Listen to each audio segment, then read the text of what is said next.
want to take a personal look at Pope Leo XIV, who is now the spiritual father to around 1.4 billion Catholics around the world.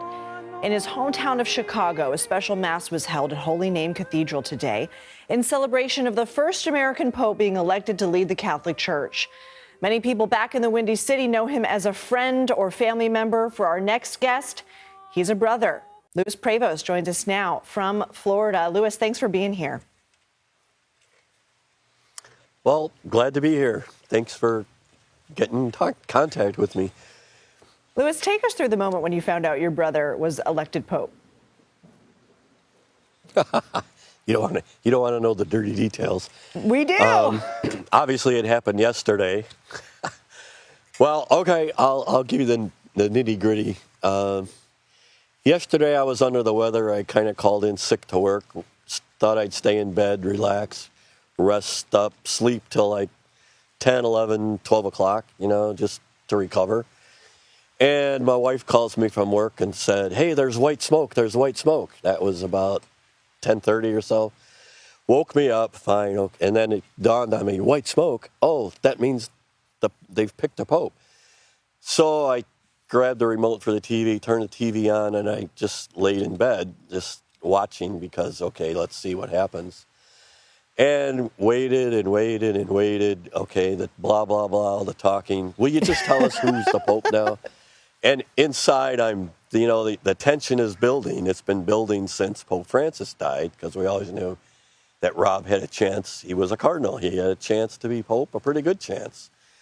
And so I'm lying there waiting, and nothing's happening. So around, I don't know, probably an hour and a half late, maybe, I don't know. I got up, got dressed, went in the other room, turned the other TV on, was sitting out there watching and waiting. Will you please tell us who's the Pope? Why does it take so long to come out and say who you elected? And finally, the cardinal came out on the balcony. Oh, here we go. And so now inside it's boiling. The excitement's building. You're already on pins and needles. Toes are tingling. Fingers are numb. And he comes out and he says, "We have a new Pope." The crowd goes wild. And his name is, and he says, "Rope." And as soon as he went, "Rope," my mind blew up, because I knew Rope was going to turn into Roberto. And sure enough, Roberto Francisco, and I went nuts. I lost it. Mind blown. My little brother was just made Pope. Oh my God, what do I do? How do I act? Do I have to change the way I live? I better behave now. I don't know. My brother's the Pope. What do you do? And shortly after that, the phone started ringing off the hook, and people were knocking at the door, and here we are. Now I'm talking to you about it. It's been a ride. It's been quite the ride since yesterday. What a remarkable moment for you and your family. And enjoy it. Yeah. Have you been able to speak with him? Yes. No, we haven't. I don't know when that'll happen. We were hoping maybe yesterday, briefly, he might call or text something to say, "Okay, I'm the new," something, just, hey, say hello. But there's been nothing, and I don't have any idea when he'll be able to contact us here, if at all. I'm sure he's swamped, and being pestered by church people, other cardinals, doing the church's business, let alone talking to his brother. It's like, you're just my brother. I don't have time for you anymore. Which, Louis, can you tell us a little bit more about your upbringing with him in Chicago and why you think the Cardinals ultimately chose him? Yeah, basically, like I was going to say, he's my little brother. We grew up in the south suburbs in Dalton, Illinois. We knew as a family from a very young age there was something special about Rob. He was just had that air about him. So we knew, okay, I think the vocation, the Holy Spirit has talked to him.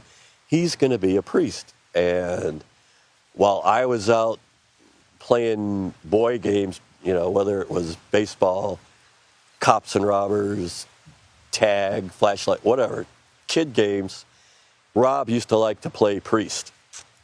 Now, how many 6, 7, 8-year-olds do you know like to play priest? I've never seen one before. We'd have to go downstairs while he did mass for us and give us Holy Communion with Necco wafers. It's since way back then he's had that calling, and all through grade school, when he got out of 8th grade, he went right into the seminary and proceeded from there till he became ordained. He went to Rome for whatever reason, was brought to Rome to be ordained by the Pope. I don't even remember what Pope it was at the time, but he was ordained there. That's something special. And then he went back to Peru to his missions. He worked in Peru, became a bishop, then an archbishop. At some point, I don't know what, I guess it was back in 23 when Pope Francis pulled him from Peru and brought him to Rome and elevated him to cardinal. At that point, we thought, yikes, it could happen. He could really be the Pope someday. And we went to Rome when he was made a cardinal for that, got to see him, spend some time with him, met Pope Francis, talked to him for a while. And there were stories running around back then in the halls in the world that at that time in 23, it looked like he was one of the top 3 contenders for the papacy after Pope Francis passed. Top 3. There's too many other cardinals. There's no way. Well, as it turns out, he's the top pick. He won, and we're elated, overjoyed, super happy. I can't put to words the feeling. You can only imagine. But at the same time, again, like we talked before, we haven't heard from him.